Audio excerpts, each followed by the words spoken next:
कौन कौन सबूत के जरिए आपको मालूम पड़ा ये साधु कोई मामूली साधु नहीं है। ये जो साधु है वो नेताजी सुभाष चंद्र बोस है।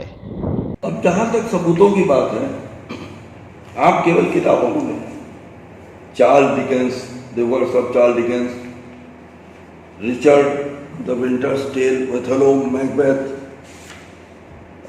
2 इंच स्ट्रेंजर बाय अले, Alice in the Wonderland, Euripides, Prometheus bounds, Electra and and the pledges, great expectations, Iliad, Jinnah and Gandhi, International Retreat Tribunal, The Loves of Begum Samru and others, The Colonial, Tales of Mystery and Imagination, The Judge Shankar Banerjee, Useful Plants, Tomorrow and Tomorrow, Descendant Report by Suresh Chandra Bose, Kilo 79 books, numbers, underline, You Forever, The Saffron Dog Caves, The Third Eye, World War, Why the Weather, By and Death, Some Blunders of Indian Historical P.O., India-China War, N. Maxwell, underlined है पूरी किताब। 5 books written by Soldiers Nitsin, The Revolt in Tibet, Flying Saras Have Landed, Netaji through German lens and new discovery, Sharad Chandra Bose का commemoration volume, Arunachal पते पते, अमार बंगला, पृथ्वी उद्धार, नोदीर माझी, मालिक भगवत उपाध्याय की, आनंदमन बंकिम चंद्र चटर्जी का, पुतुल नाचे कथा मालिक, 20 अंक जैसी पत्रिका, वही मानव है। इस तरह की हजारों सैकड़ों पत्रिकाएं वहां पर मौजूद थी। और पत्रिकाएं मौजूद होने का मतलब ये नहीं था। मैं आपको बताऊं कि एक किताब हिमालय बंडर दलवी की लिखी हुई है, चाइना वार। बहुत पढ़े लिखे लोगों क्या हो सकती है वो किताब मौजूद हो, लेकिन उसको पढ़ करके उस पर कमेंट करना, उसको अंडरलाइन करना, ये किसी विद्या आदमी का काम होगा। और उस पर हुए कमेंट को अगर आप सुनेंगे, पढ़ेंगे तो आप आश्चर्य पड़ जाएंगे कि उसमें जितने भी कमांडर्स थे या चीनी लोगों के बारे में जो भगवत जी ने कमेंट किया है, वो एक कोई साधारण आदमी नहीं कर सकता। यह आप जान लीजिए। जैसे कि ब्रिगेडियर दलवी की किताब पर एक जगह भगवान जी लिखते हैं, an exact picture in all countries almost. इसका क्या मतलब हुआ? इसका मतलब हुआ कि वो आदमी, ये मिलिट्री के बारे में लिखी गई एक बात है कि दुनिया के और भी देशों में ऐसी ही चीजें हैं। मैंने उस आदमी ने देखा है। अब 62 में ब्रिगेडियर दलवी ने लिखा जहां that we would recover every inch of our soil are not expected to indulge in empty boast. बाबा ने उस पर किया, only the Indian government is adopting empty boast of JN, the then PM, he was big through and through. अरे भैया जी, आप भी अंधेर बोलते हैं। सोचिए सही, बुढ़ापे में राजगद्दी मिला, अब चाहिए आराम, ऐश, सैंपल, औरतें, रुपए और जमीन। आगे एक जगह लिखते हैं, चीनी कूटनीति दिल्ली क्या जाने। नेहरू पर कमेंट करके लिखते हैं, ओ सकलिंग बेबी पीएम। एक जगह लिखते हैं किसी पेज 230 पर, वी अंडरस्टैंड योर सैडनेस, शाबाश bro, good soul, but helpless and ineffective by those high up dogs. चीनी कमांडो की रणनीति पर लिखते हैं, 100% correct, student of Maharshi Kautilya, they are true followers of Kautilya and they are right on their fronts. Delhi के बारे में लिखते हैं बाबा, Oh God, what blunders from HO and ND, most bad orders from HO and ND। ये एक बाबा लिख रहा है कमेंट पढ़ते हुए किताब में। आप कल्पना कर सकते हैं कि आदमी कौन है? जनरल थिमैया, जनरल प्रसाद, जनरल कौल, सब पर उन्होंने कमेंट लिखा है। आप बताइए कि कोई भी एक साधारण सा व्यक्ति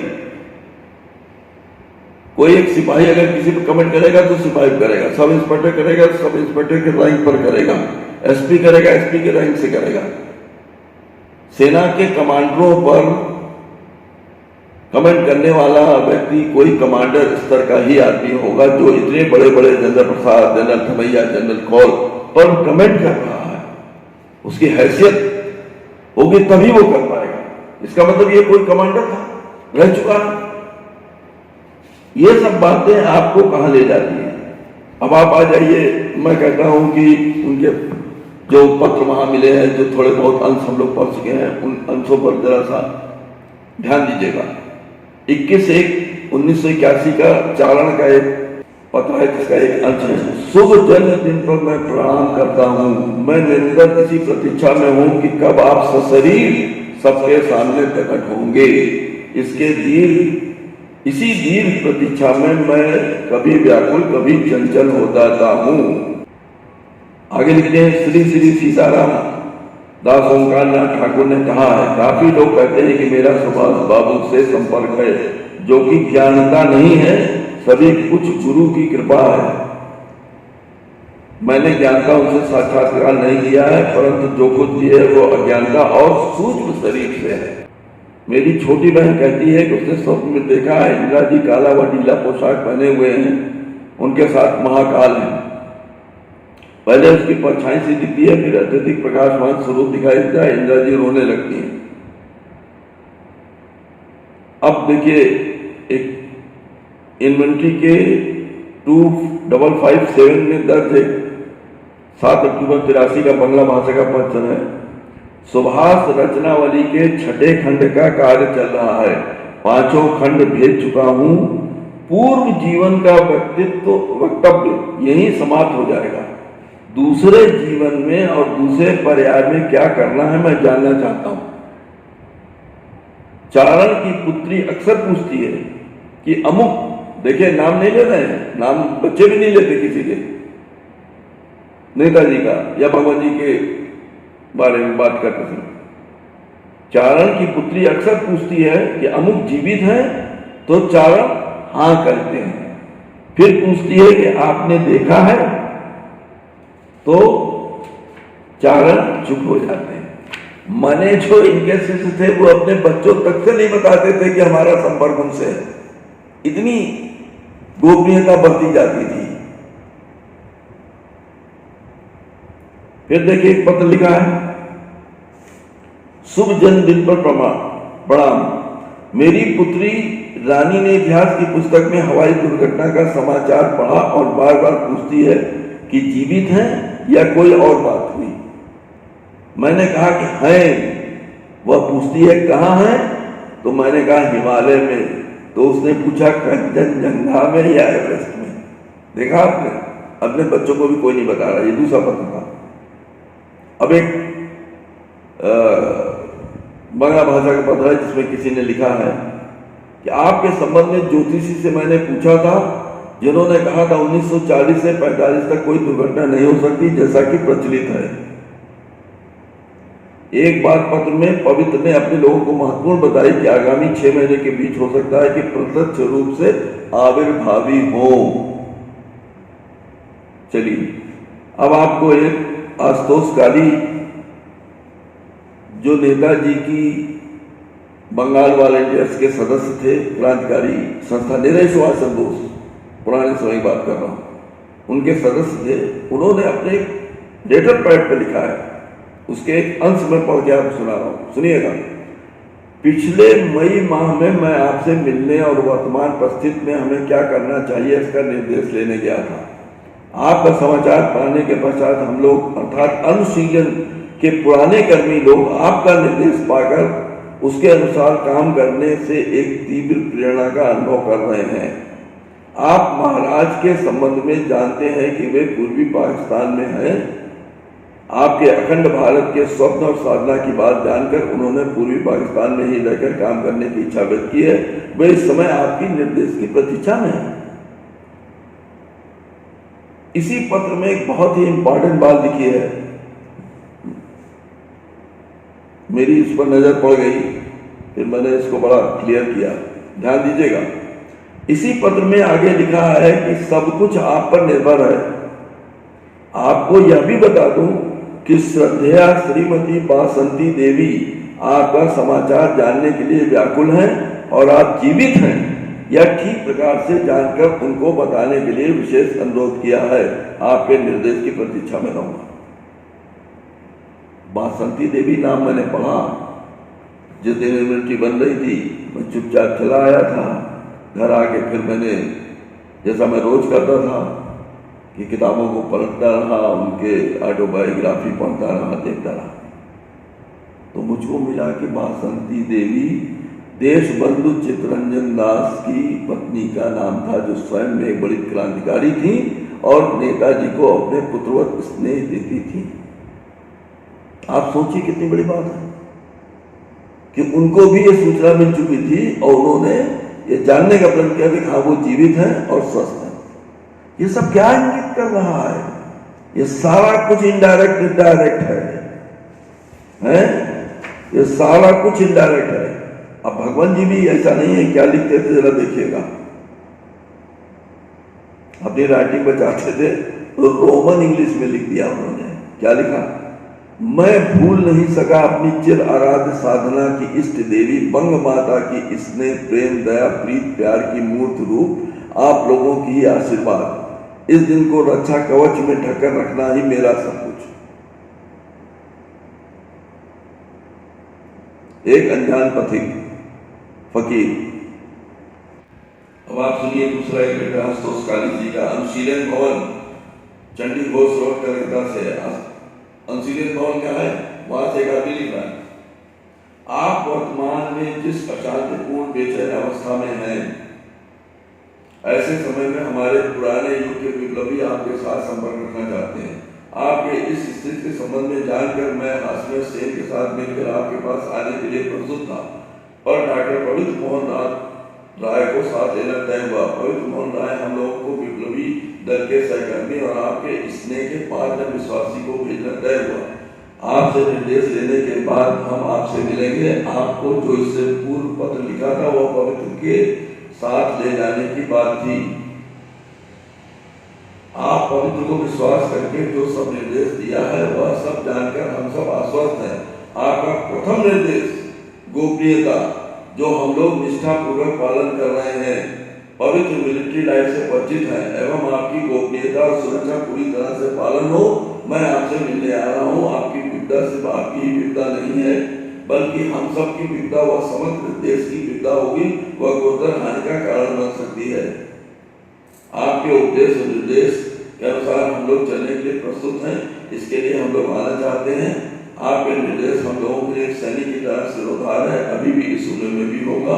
आपके निर्देश की प्रति इंतजार में निर्देश दें। आपका आशुतोष काली। ये एक क्रांतिकारी ये बाबा को भी बना। अब ये आप सोच लीजिए कि ये बाबा कितना साधारण है, क्या साधारण है। अब देखिए 1964 में दर्ज पत्र है, उसका एक शॉर्ट नोट। सालमाली आश्रम के साधु को कुछ लोग नेताजी कहकर प्रचार कर रहे हैं और ऐसे में धन का लाभ कर रहे हैं। इस प्रकार के गलत प्रचार के खंडन करने के लिए आपके क्या निर्देश हैं? अब सुनिए जो सबसे इम्पोर्टेंट है, त्रिलोकनाथ चक्रवर्ती महाराज जिसका वर्णन वहां हुआ था, ये मांडले जेल में नेताजी सुभाष चंद्र बोस जब मांडले जेल अंग्रेजों ने बंद किया था, उसी में ये बंद थे। उनके साथ उनकी बगल वाली कोठरी में बंद थे। वो अपने लेटर पैड पर बाबा जी को क्या लिख रहे हैं ये आप पढ़िए और समझिए कि ऐसे ऐसे क्रांतिकारी इस आदमी को, इस गुलामी बाबा को नेताजी सुभाष चंद्र बोस अंदर अंदर मान रहा है, करंट की तरह, बिना नाम लिखे बिना वो लिखे के लिखना। इसका क्या मतलब होगा?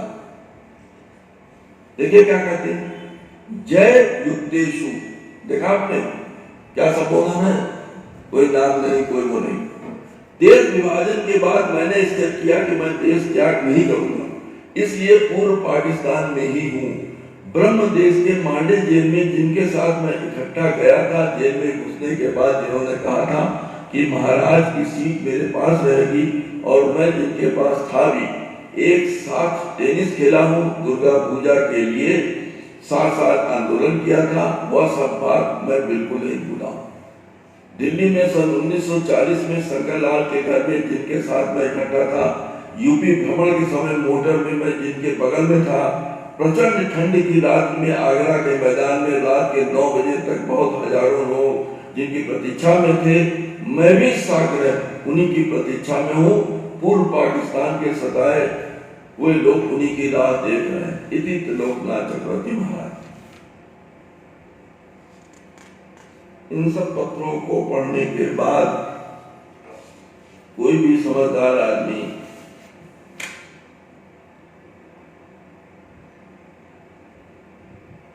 हौसला आयोग कमीशन के खिलाफ नेताजी सुभाष चंद्र बोस के बड़े भाई सुरेश चंद्र बोस ने उस रिपोर्ट के खिलाफ एक रिपोर्ट बनाई थी जो किताब के रूप में छपी, non official member Netaji inquiry committee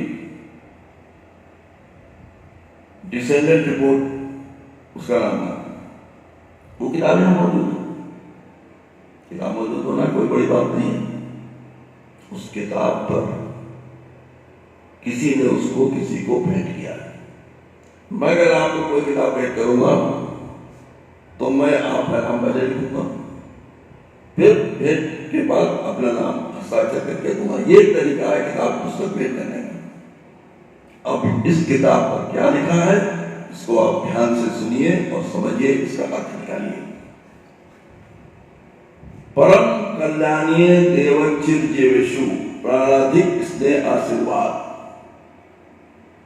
किसको दिया गया, किसने लिखा, कुछ नहीं। फिर भी आपको लाइन से मिलेगा, परम कल्याणीय देवचिर जीवेशु प्राणाधिक स्नेह आशीर्वाद। लग रहा है कि किसी देवर को किसी भाभी ने यह पुस्तक भेंट की है। इस पुस्तक की हैंडराइटिंग को देखकर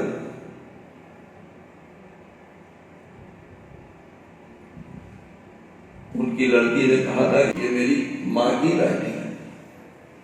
आप सोचिए क्यों छुपाया गया भाई। वो लिख देती, मैंने उनको विश्वास था कि मैं ये किताब दे रहा हूं देवर को और भाभी दे रही है, तो ना भाभी अपना नाम लिख रही है ना देवर का नाम लिख रही है। तो कहने का मतलब यह है कि जितनी ये तो मैं बहुत आपको कम चीजें बता रहा हूं जो है।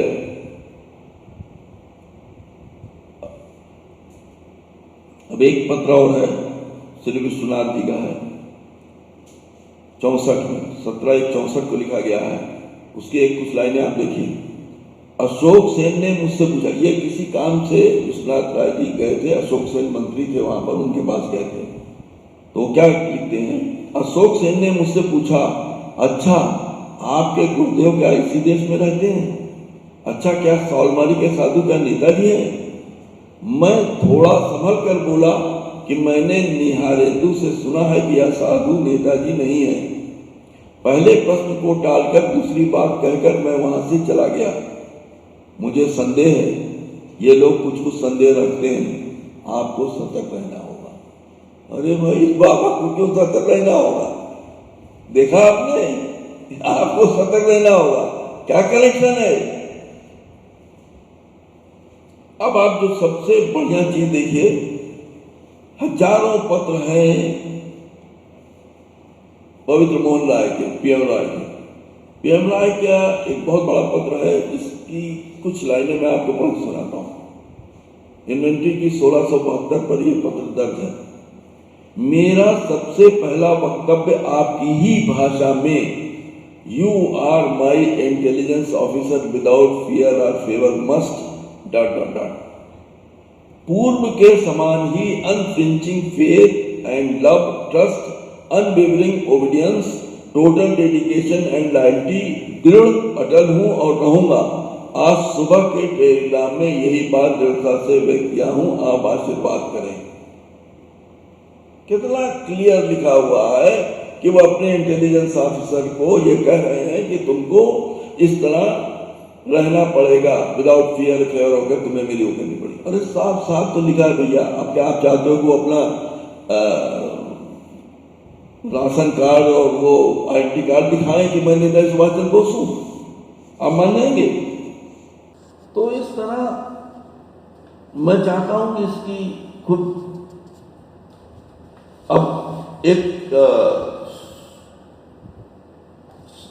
सुनिएगा, सुनील कृष्ण गुप्त है जो लिखते हैं 73 में एक पत्र लिखते हैं, बाबा को क्या सूचित कर रहे हैं जरा ध्यान दीजिएगा, बड़े ध्यान से देखिएगा क्या कह रहे हैं। ताई होपू से विमान द्वारा दिल्ली पहुंचने व शनिवार को दिल्ली से रवाना होकर इतवार को दोपहर कलकत्ता पहुंचने का विवरण है। ताई होपू में जाकर 15 दिन का ही अवसर मिला था, उसी में सामान खरीदने का प्रश्न था। फार्मूसा का काम हो गया है, चिट्ठी में सब बातें लिखी नहीं जा सकती, यदि अनुमत हो तो 1 सप्ताह के लिए आकर माता नवा जाओ। आर्गुमेंट प्रारंभ नहीं हुआ है, प्रारंभ होने पर आपकी चरण धूल लेकर ही जाऊंगा। ये वही सुनील कृष्ण गुप्त है जो खोसला आयोग में नेताजी के पैरोकार थे, उसी आर्गुमेंट की बात कर रहे हैं। देख रहे हैं अनिल दास कोई एक सिपाही थे आईएनए में, वो इनसे मिलना चाहते थे तो उन्होंने अपने बारे में पूरा कुछ लिखा, तो लीला राय जी ने इनके इस पत्र को रिकमेंड किया। उसमें देखिए वो क्या लिखते हैं। जापानी व आईएनए की वापसी के समय मुझे मांडे जाने का आदेश मिला। कुछ दिन मांडे रहने के पश्चात नेताजी के अनुसार रंगपुर आकर एसएस ग्रुप में काम करने लगा। इस पत्र में लेखक ने विदेशी मुद्रा, वायरलेस, डॉलर, नेताजी के आदेश से संबंधित कार्यक्रमों से अपना संबंध प्रकट किया है। इस पत्र के अंत में LR हस्ताक्षर से प्रमाणित किया गया है, लिखा गया है, he is a dedicated, honest, upright, ideal worker LR means leader. अब देखिए लोग 23 को क्या लिखते थे, इनको कोई नाम नहीं ले रहा है, आप ध्यान दीजिएगा, कोई धन नहीं कमाया जा रहा है, कोई प्रचार नहीं किया जा रहा है, कोई पार्टी नहीं बनाई जा रही है।